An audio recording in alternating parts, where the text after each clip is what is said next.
dépend à qui tu t'adresses, mais effectivement, si tu t'adresses à un patient homme de plus de 50 ans, on doit penser à une hypertrophie de prostate en priorité, d'accord?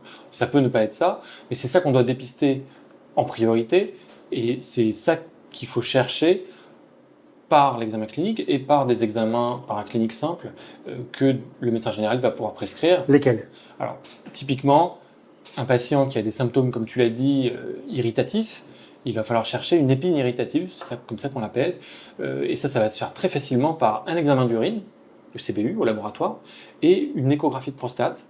Idéalement, une échographie qui va rechercher le volume prostatique, une éventuelle épine irritative, ça peut être un calcul dans la vessie, ça peut être une petite tumeur de vessie, effectivement, qui est un autre diagnostic et qui va pouvoir entraîner ces mêmes symptômes, et ça peut être une augmentation du volume de la prostate, et idéalement, il faut que cette échographie mesure aussi la bonne vidange de la vessie. D'accord ? Donc la recherche d'un résidu post-mictionnel. La recherche d'un résidu post-mictionnel.